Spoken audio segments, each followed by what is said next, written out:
Assalamualaikum warahmatullahi wabarakatuh. Perkenalkan, kami dari kelompok 6 akan menyampaikan materi terkait dengan analisis keputusan, biaya total, dan beda pendekatan biaya. Kelompok kami terdiri dari Ahmad Tulinuha, Rokotal Topi, dan Muhammad Fahru Rosadi. Yang pertama adalah pengertian kualitatif, penelitian yang bersifat deskriptif dan cenderung menggunakan analisis, proses dan makna perspektif subjek lebih menonjol dalam penelitian kualitatifnya. Dan selanjutnya ada 6 konsep utama yang perlu diketahui atau dipahami untuk membuat suatu keputusan yang cerdas. Yang pertama itu setiap keputusan melibatkan memilih dari setidaknya 2 alternatif. Yang kedua, perlu mengidentifikasi kriteria untuk memilih di antara mereka. Yang ketiga, kunci pengambilan keputusan yang efektif adalah analisis diferensial, berfokus pada masa depan biaya dan manfaat yang berbeda antara alternatif. Segala sesuatu yang lain tidak relevan dan harus diabaikan. Yang keempat, biaya hangus tidak berdampak pada arus kas masa depan dan tetap sama tidak peduli alternatif apa yang sedang dipertimbangkan. Yang kelima, biaya dan manfaat masa depan yang tidak berbeda antara alternatif tidak relevan dengan keputusan sampai proses pembuatannya. Yang keenam, biaya peluang juga perlu dipertimbangkan saat mengambil keputusan. Selanjutnya itu mengidentifikasi biaya dan manfaat yang relevan. Sebuah contoh, biaya asli mobil adalah biaya hangus. Biaya ini telah dikeluarkan dan oleh karena itu tidak perlu ada perbedaan antara alternatif. Akibatnya, ini tidak relevan dan harus diabaikan. Hal yang sama berlaku untuk akuntansi depresiasi sebesar $2.800 per tahun yang hanya menyebarkan biaya hangus selama 5 tahun. Selanjutnya ada analisis keputusan, biaya total, dan beda pendekatan biaya. Contoh yang baru saja kita selesaikan berfokus pada identifikasi biaya dan manfaat yang relevan naik kereta versus mengemudi sampai semua hal lainnya diabaikan. Metode ini analisis keputusan disebut pendekatan diferensial karena hanya berfokus pada biaya dan manfaat yang relevan. Metode lain di analisis keputusan disebut biaya total pendekatan, mencakup semua biaya dan manfaat sampai relevan atau tidak. Jika dilakukan dengan benar, kedua metode tersebut selalu memberikan jawaban benar yang sama. Selanjutnya yaitu cara lebih cepat dengan sepenuhnya mengabaikan biaya yang tidak relevan dan manfaat. A. Harga jual per unit dan jumlah unit yang terjual tidak berbeda antara alternatif. B. Baiknya bahan berlangsung per unit, biaya overhead, biaya per unit, dan jumlah unit yang diproduksi dan dijual tidak berbeda antara alternatifnya. C. Biaya tetap atau lainnya tidak berbeda di antara alternatifnya. Jadi bisa saja demikian diabaikan juga. Memang satu-satunya biaya yang membedakan antara alternatif adalah biaya tenaga kerja langsung dan biaya sewa tetap untuk mesin baru. Selanjutnya waspadai alokasi biaya tetap. Salah satu bahaya besar dalam mengalokasi biaya tetap umum adalah bahwa alokasi tersebut dapat membuat lini produk atau segmen bisnis lainnya terlihat kurang menguntungkan daripada yang sebenarnya. Dalam hal ini, mengalokasi biaya tetap umum di antara semua lini produk membuat produk peralatan rumah tangga garis tampaknya tidak menguntungkan. Selanjutnya, aspek strategi dalam membuat atau membeli keputusan.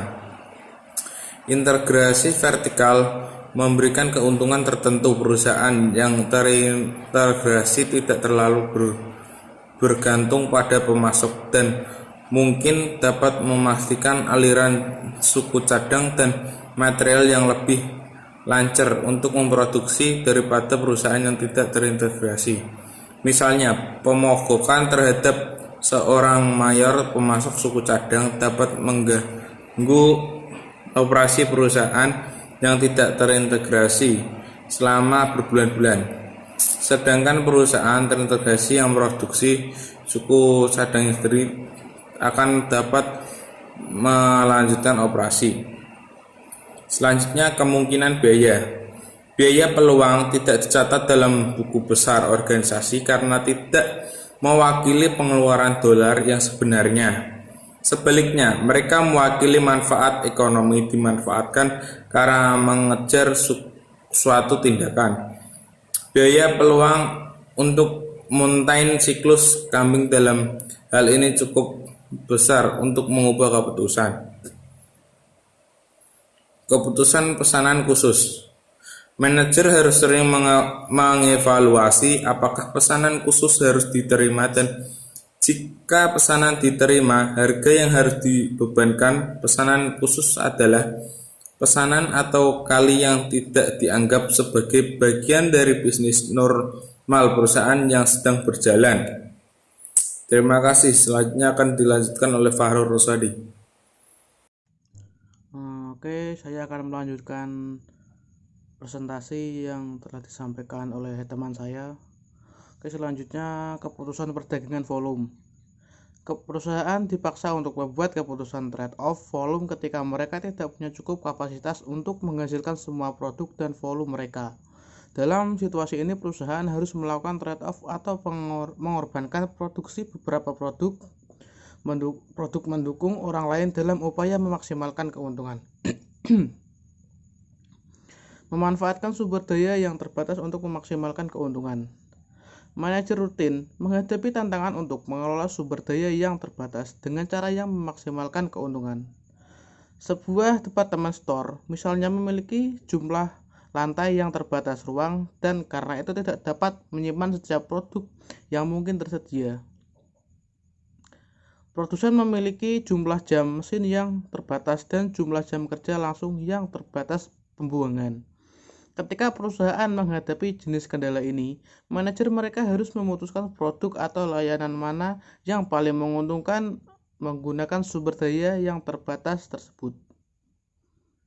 Karena biaya tetap sama terlepas dari bagaimana sumber daya yang dibatasi digunakan. Manajer harus mengabaikannya saat membuat keputusan trade-off volume. Dalam sebaliknya, memfokuskan perhatian mereka untuk mengidentifikasi campuran produk yang memaksimalkan margin kontribusi total. Mengelola batasan organisasi secara efektif adalah kunci meningkatkan keuntungan. Seperti dibahas, manajer dapat meningkat keuntungan dengan memproduksi produk dengan margin kontribusi tertinggi per unit sumber daya terbatas. Namun mereka juga dapat meningkatkan keuntungan dengan meningkatkan kapasitas dari operasi bottlenecks.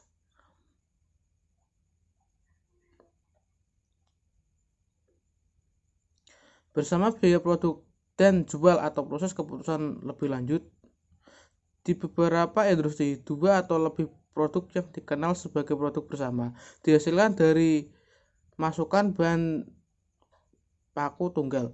Manajer perlu mengikuti proses 3 langkah. Pertama, mereka harus selalu mengabaikan semua biaya gabungan yang mencakup semua biaya yang dikeluarkan hingga titik pemisahan. Biaya-biaya ini harus diabaikan karena keduanya tetap sama alternatif. Apakah manajer memilih untuk menjual produk bersama pada titik pemisahan atau memprosesnya lebih lanjut? 1. Mengidentifikasi biaya dan manfaat yang relevan dan tidak relevan dalam sebuah keputusan. 2. Siapakah analisis yang menunjukkan apakah ini produk atau segmen bisnis lain harus ditambahkan atau dihilangkan. 3. Siapkan analisis buat atau beli. Siapkan analisis yang menunjukkan apakah pesanan khusus harus diterima. 4. Siapkan analisis yang menunjukkan apakah pesanan khusus harus diterima. 5. Tentukan penggunaan sumber daya yang terbatas yang paling menguntungkan. 6. Tentukan nilai untuk mendapatkan lebih banyak sumber daya yang dibatasi. 7. Siapkan analisis yang menunjukkan apakah produk bersama harus dijual di spot off point atau diproses lebih lanjut. Sekian presentasi dari kelompok kami.